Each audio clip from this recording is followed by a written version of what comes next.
আসসালামু আলাইকুম। Application of differentiation বা ডিফারেন্সিয়েশনের প্রয়োগ এর উপর একটি লেকচার সিরিজ আজকে শুরু করব। মেইনলি এই ভিডিওগুলি তাদের জন্য যারা অলরেডি একবার বা দুবার ডিফারেন্সিয়েশন করেছো, কিন্তু এর যে অ্যাপ্লিকেশন পার্টটা আছে, অর্থাৎ যেখানে পরিবর্তনের হার এবং গুরুমান লঘুমান রিলেটেড বিভিন্ন ম্যাথ করতে হয়, ওই জায়গাগুলোতে একটু প্রবলেম আছে। এবং বিভিন্ন অ্যাডমিশন টেস্টে বলো বা অন্যান্য কম্পিটিটিভ এক্সামে বলো, এই অ্যাপ্লিকেশনগুলোর উপরেই মেইনলি ফোকাস করা হয় এবং প্রবলেমগুলো মাঝে মধ্যে একটু ট্রিকিও করে থাকে। সো ওই প্রিভিয়াস ইয়ার কোশ্চেনগুলো সলভ করার পাশাপাশি এই রিলেটেড আরো বেশ কিছু প্রবলেম সলভ করাবো, যেন এগুলো নিয়ে কোনো প্রকার কনফিউশন না থাকে। এবং মোটামুটি যাদের তোমাদের ডিফারেন্সিয়েশন সম্পর্কে বেসিক ধারণা আছে, তারা সবাই লেকচার সিরিজটি ফলো করতে পারো। ইনশাল্লাহ সবাই এখান থেকে উপকৃত হবা।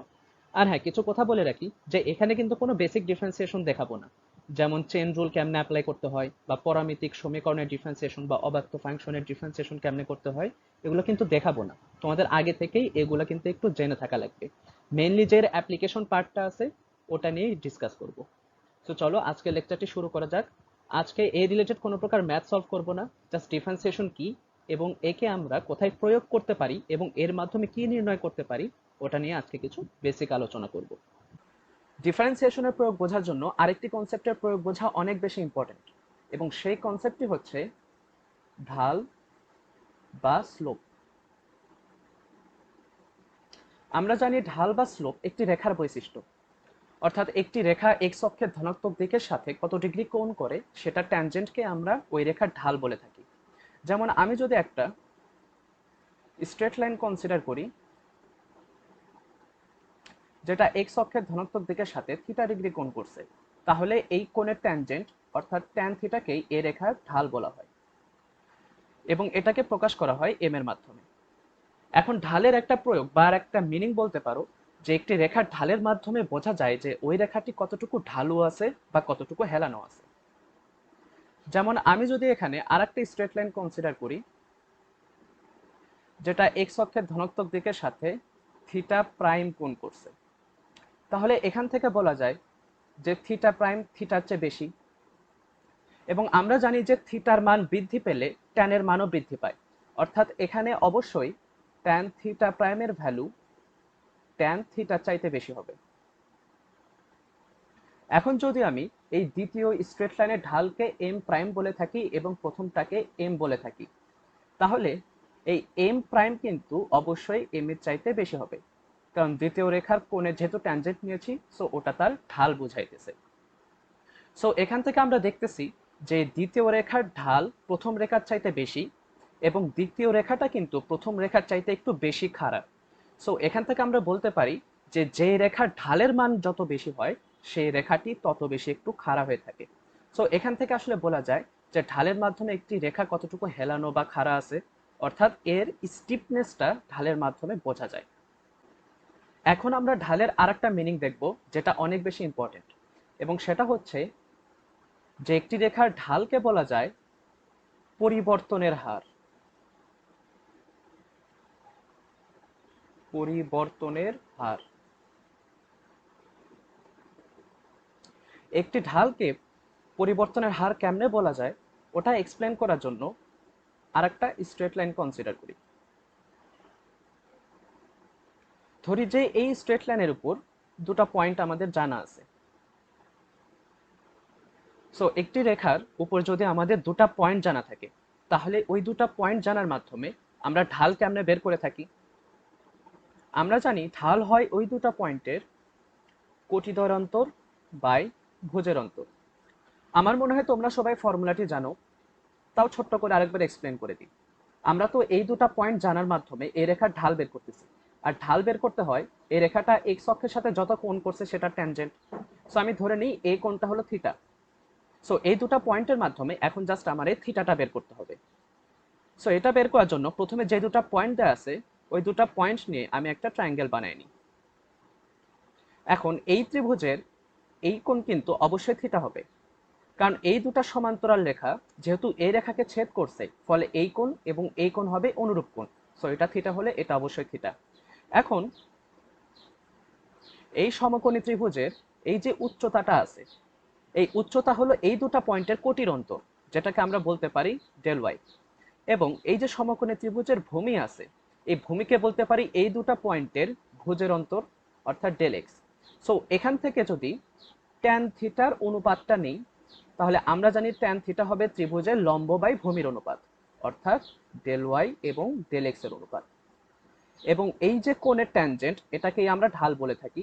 সো এই যে কোনো দুটা পয়েন্ট জানা থাকলে এই দুটা পয়েন্টের কোটির অন্তর বা ভুজের অন্তরই হয় ওই রেখার ঢাল।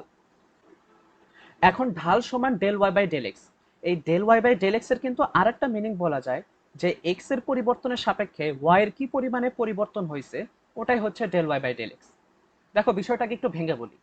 যদি আমি ধরি যে এক্স এর ডেল এক্স পরিমাণ পরিবর্তনের ফলে ওয়াই এর পরিবর্তন হয়েছে ডেল ওয়াই পরিমাণ, তাহলে এক্স এর একক পরিবর্তনের ফলে ওয়াই এর কতটুকু পরিবর্তন হবে? অবশ্যই del y by del x পরিমাণ। এবং একক ইউনিটের সাপেক্ষে যে পরিবর্তন হয় এটাকেই তো আমরা হার বলতে পারি। সো এখানে আমরা বলতে পারি যে এক্স এর সাপেক্ষে ওয়াই এর পরিবর্তনের হার সেটা হলো ডেল ওয়াই ডেল এক্স। এবং এই ডেল ওয়াই ডেল এক্স কেই তো বলছিলাম আমরা ঢাল। সো বলা যায় যে একটি রেখার ঢাল দ্বারা বোঝা যায় যে ওর এক্স এর মানের পরিবর্তনের সাপেক্ষে ওয়াই এর কি পরিমাণে মানের পরিবর্তনটা হচ্ছে। সো এখান থেকে সামারাইজ করে আমরা বলতে পারি যে ঢালের দুটা বৈশিষ্ট্য বা সিগনিফিকেন্ট মিনিং আছে। একটা হচ্ছে যে একটি রেখা কতটুকু হেলানো সেটা আমরা ঢালের মানের মাধ্যমে বের করতে পারি, এবং আরেকটি ইম্পর্টেন্ট মিনিং হচ্ছে যে স্বাধীন চলকের সাপেক্ষে অধীন চলকের পরিবর্তনটা কেমন হচ্ছে এটা আমরা ঢালের মাধ্যমে বের করতে পারি। কারণ এখানে তো স্বাধীন চলক ছিল এক্স, অধীন চলক ছিল ওয়াই। সো এক্স এর সাপেক্ষে ওয়াই এর কতটুকু পরিবর্তন হয়েছে ওটাই তো আমরা এখানে পাইলাম। সো ঢালের এই দুটো মিনিং মাথায় রেখে এখন আমরা দেখি যে ডিফারেন্সিয়েশনের অ্যাপ্লিকেশন কি। ডিফারেন্সিয়েশন দ্বারা আসলে আমরা নির্ণয় করে থাকি ঢাল, এবং কিছুক্ষণ আগেই তো এক্সপ্লেন করলাম যে ঢাল এবং পরিবর্তনের হার একই জিনিসই বোঝায়।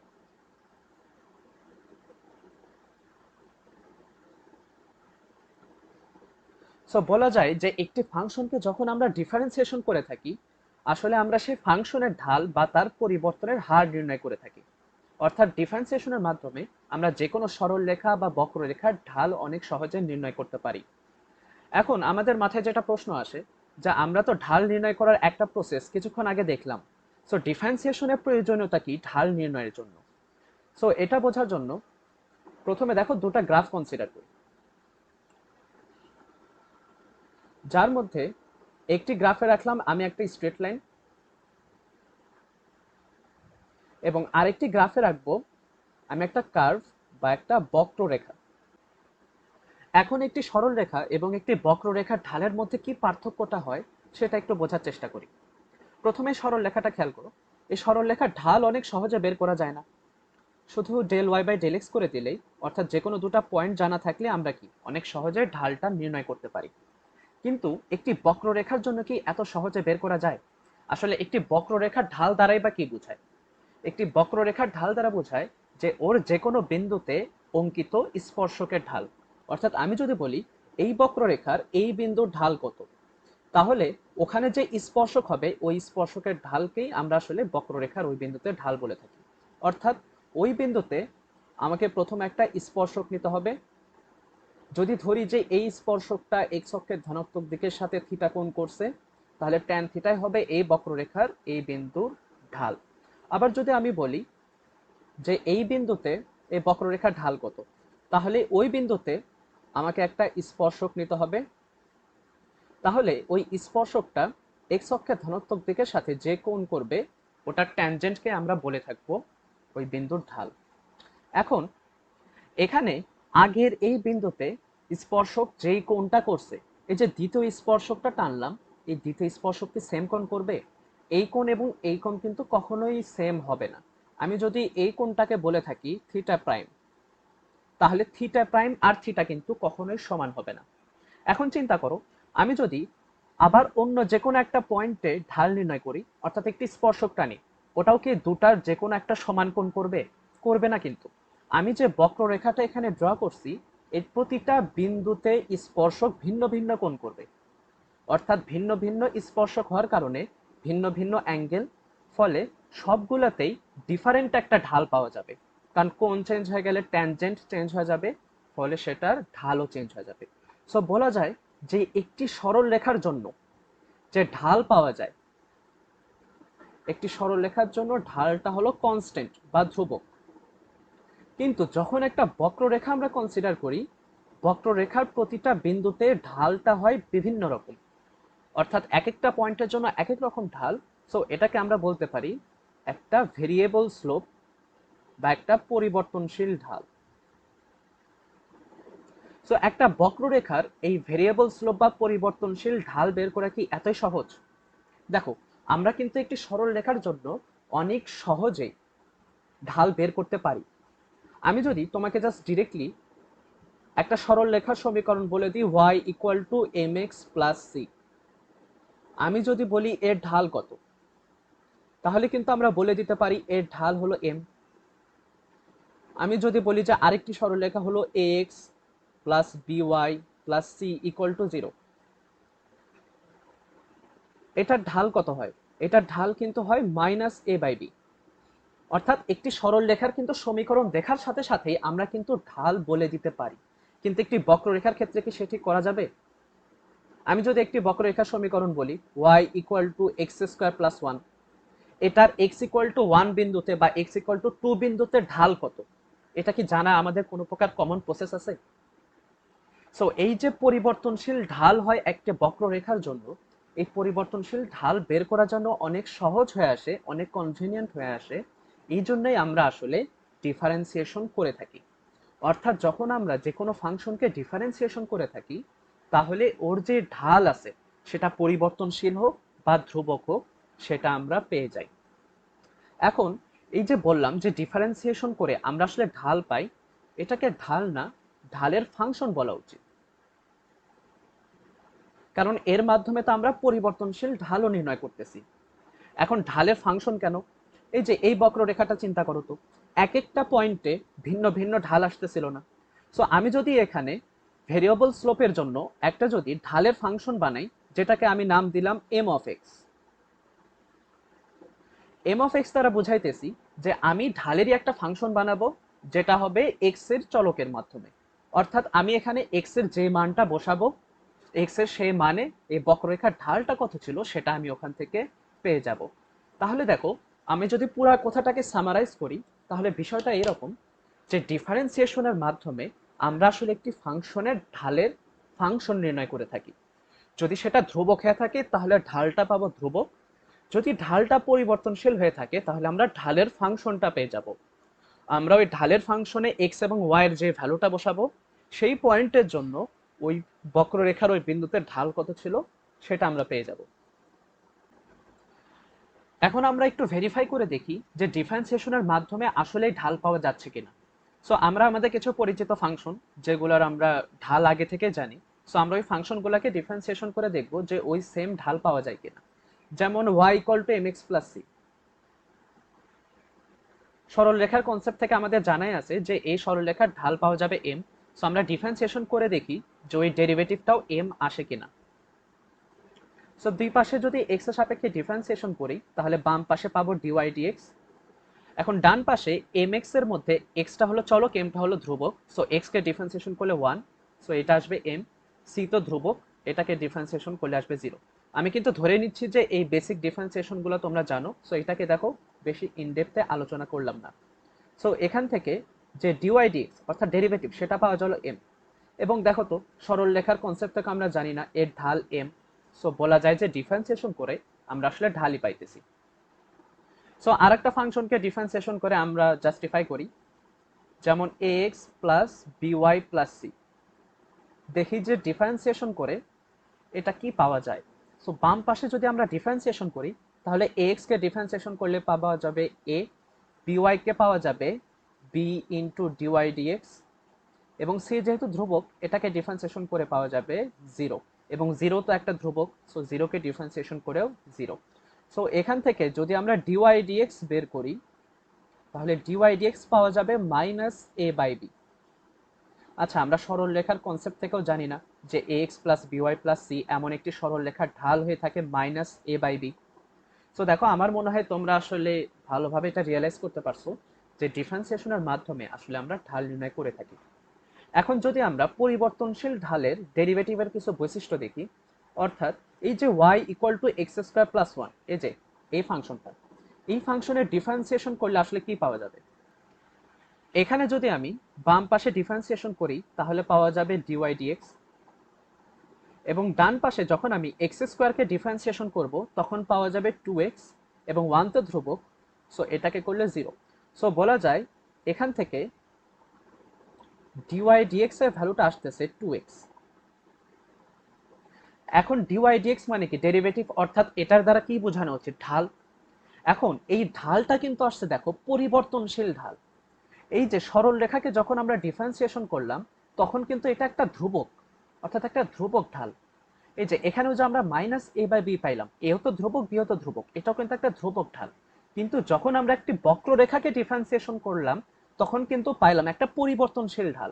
কেন পরিবর্তনশীল বলতেছি? কারণ দেখো এখানে কিন্তু এক্স একটা চলক আছে। সো তুমি এখানে এক্স এর ভ্যালু যখন 1 বসাবা ঢাল পাবা 2, যখন এক্স এর ভ্যালু 10 বসাবা ঢাল পাবা 20। অর্থাৎ তুমি এক্স এর যে ভ্যালুটা বসাইতেছো বক্ররেখার ওই বিন্দুতে যে স্পর্শকের ঢাল ছিল সেটা তুমি পাইতেছো। অর্থাৎ আমি যে বলতেছিলাম যে ডিফারেন্সিয়েশন করে আমি যে একটা পরিবর্তনশীল ঢাল অর্থাৎ এম অফ এক্স বানাবো, এই 2x টাই হচ্ছে আসলে y equal two x square plus 1 এর এই এম অফ এক্স অর্থাৎ ঢালের ফাংশন। এখন আরেকটা ফাংশন কনসিডার করি, ধরি ফাংশনটা হলো y ইকুয়াল টু 1। সো এই ফাংশনটাকে যদি দুই পাশে ডিফারেন্সিয়েশন করা যায় তাহলে বাম পাশে পাওয়া যাবে ডিওয়াই ডিএক্স, এবং ডান পাশে যেহেতু ধ্রুবক 1 ধ্রুবক, সো এটাকে ডিফারেন্সিয়েশন করে পাওয়া যাবে 0। সো ডিফারেন্সিয়েশন করে 0 পাওয়া গেল, তাহলে এর ঢালটা কি? শূন্য হওয়া উচিত। সো এখন আমরা দেখি যে সরলরেখার ঢালটা শূন্য কিনা। সো y ইকুয়াল টু 1 এটা কি? x অক্ষের সমান্তরাল একটা রেখা না? অর্থাৎ এটা x অক্ষ থেকে 1 একক উপরে x অক্ষের সমান্তরাল একটা রেখা। এখন এটা x অক্ষের সাথে কত কোণ করতেছে? অবশ্যই শূন্য, কারণ সমান্তরাল হলে মধ্যবর্তী কোণ কত হয়? শূন্য। সো x এর সাথে যেহেতু সে শূন্য কোণ করতেছে তাহলে এর ঢাল কি হবে? tan 0 degree. আর tan 0 মানেই কত? আসলে 0। সো এই সরলরেখার ঢালও শূন্য ছিল, আমরা তো ডিফারেন্সিয়েশন করেও শূন্যই পাইলাম। সো আমার মনে হয় তোমরা সবাই আসলে ভালোভাবে রিয়েলাইজ করতে পারছো যে ডিফারেন্সিয়েশনের মাধ্যমে কেমনে আমরা ঢাল নির্ণয় করতে পারি। সো এই পর্যন্ত আমরা দেখলাম যে ঢাল কি এবং ঢালের মিনিং কি, দেন ঢাল বের করার অনেক সুন্দর এবং কনভেনিয়েন্ট একটা প্রসেস ডিফারেন্সিয়েশন। সো এখন কথা হচ্ছে যে ঢালের এতটা ইম্পর্টেন্স বা সিগনিফিকেন্স কি যেটা সহজভাবে করার জন্য এরকম একটা ডিফারেন্সিয়েশন নামে টুল নিয়ে আসতে হইলো। আসলে প্র্যাকটিক্যাল বিভিন্ন কাজে ঢালের অনেক সুন্দর একটা ইমপ্লিমেন্টেশন আছে। সো ওটা দেখার জন্য আমরা কিছু প্র্যাকটিক্যাল এক্সাম্পল নিই। ফার্স্টলি ফিজিক্সের একটা এক্সাম্পল নিই। অনেক কমন একটা সূত্র, s equal to u t plus half a t square. অর্থাৎ একটি বস্তুকণা যখন গতিশীল থাকে তার বেগ, ত্বরণ, সরণ, সময় এগুলোর মধ্যে এটা একটা সম্পর্ক নির্দেশ করে। সো এই সমীকরণে আমি দুই একটা কন্ডিশন অ্যাপ্লাই করে একটা গ্রাফ প্লট করে দেখব যে এখানে ঢাল এবং ডিফারেন্সিয়েশন কেমনে ইমপ্লিমেন্ট করা যায়। সো আমি যদি ধরি যে যেই বস্তুকণাটি এই সমীকরণ মেনে চলছে তার কোনো প্রকার ত্বরণ নেই, অর্থাৎ প্রতিটা সময় তার বেগ হলো সমান, অর্থাৎ বলা যায় যে এ হলো শূন্য। এ যদি 0 হয়ে যায় তাহলে এই ইকুয়েশনটা কেমন দাঁড়াবে? Just s equal to u t. এখন যদি আমি এই সমীকরণ থেকে এস ভার্সেস টি একটা গ্রাফ প্লট করতে চাই, অর্থাৎ ওয়াই অ্যাক্সিস বরাবর এস এবং এক্স অ্যাক্সিস বরাবর টি, তাহলে বলা যায় যে ওয়াই অ্যাক্সিস বরাবর যেহেতু আমরা এস বসিয়েছি, সো এস কে আমরা ওয়াই বলতে পারি, এবং এক্স অ্যাক্সিস বরাবর টি, সো টি কে আমরা এক্স বলতে পারি, এবং ইউ যেহেতু আদিবেগ এটা একটা ধ্রুবক, সো এটাকে আমরা এম বলতে পারি। অর্থাৎ এই গ্রাফটা আসলে হবে y equal to m x এর মতো, অর্থাৎ মূল বিন্দুগামী একটি সরল রেখা, এবং এর ঢাল হবে ইউ। এই যে জাস্ট এখানে কম্পেয়ার করে দেখো যে এখানে যেখানে এম ছিল সেখানে আমাদের ইকুয়েশনে কি ইউ। এখন এই সেম ইকুয়েশনে আমরা ডিফারেন্ট একটা কন্ডিশন দেব, অর্থাৎ main function s equal to u t plus half a t square.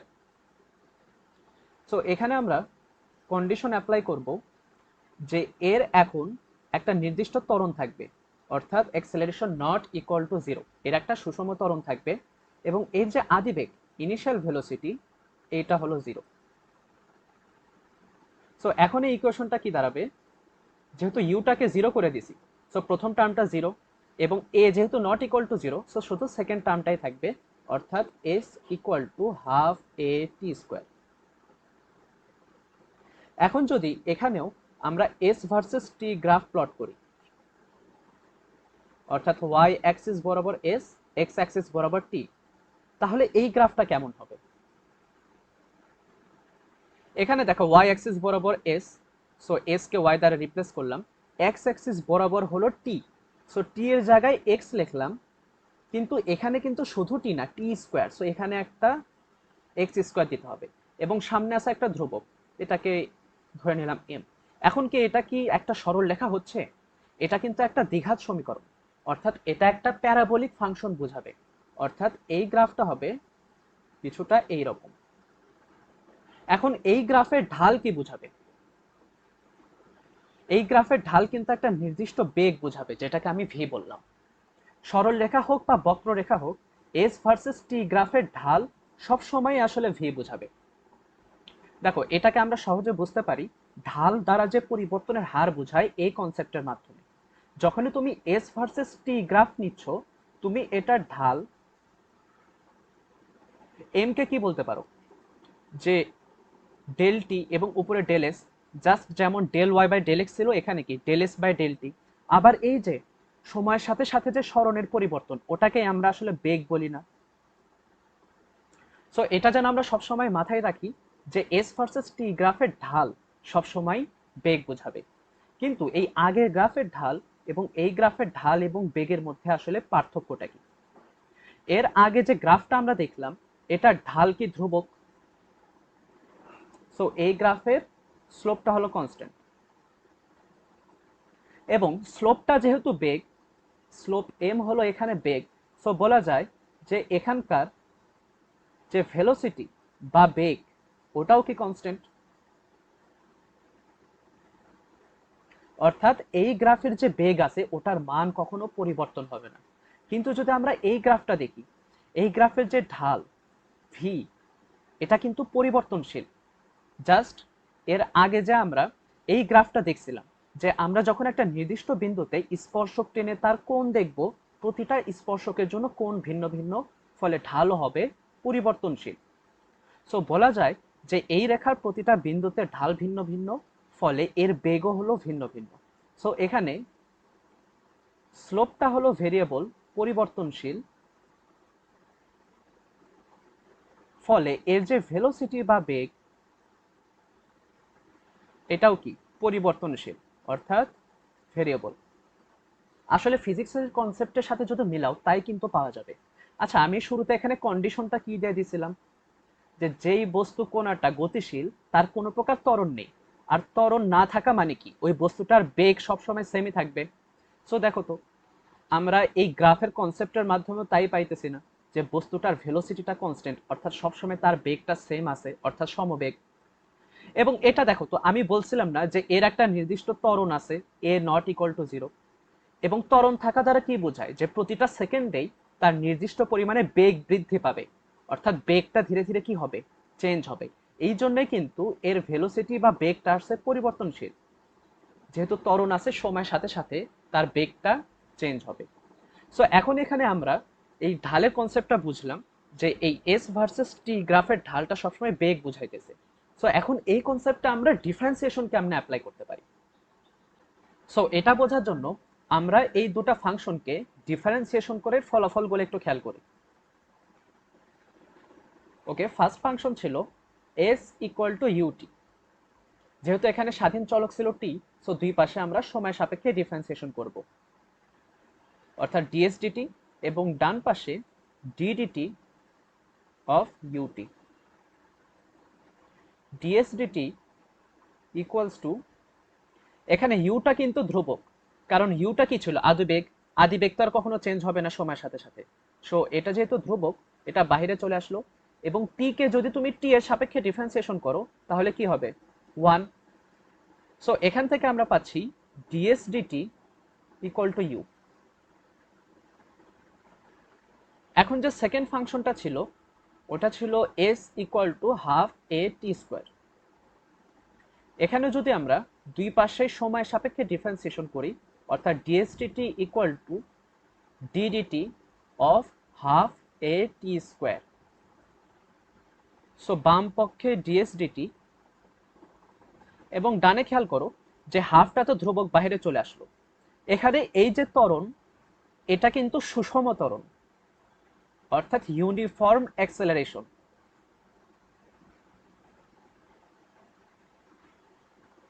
সুষম ত্বরণ বা ইউনিফর্ম অ্যাক্সেলারেশন জিনিসটা কি, যে সময়ের সাথে সাথে যার বেগ বৃদ্ধির হারটা সেম থাকে, অর্থাৎ সময়ের সাথে সাথে এই এর মান কখনো চেঞ্জ হবে না। সো সময়ের সাপেক্ষে এটা ধ্রুবক, সো এটাকে বাইরে নিয়ে আসলাম। সো ফাংশনে থাকলো শুধু টি স্কোয়ার, টি স্কোয়ারকে ডিফারেন্সিয়েশন করে পাওয়া যাবে 2t। সো একটু সিম্পলিফাই করে আমরা পাবো যে এখান থেকে ডিএসডিটি পাওয়া যাবে জাস্ট এটি। এখন যে আমরা এই দুটো ফাংশন পাইলাম, এই দুটো ফাংশনকে আমরা যে এর আগে গ্রাফিক্যাল অ্যানালাইসিস করলাম ওটার সাথে একটু কম্পেয়ার করে দেখি যে ঠিক আছে কিনা।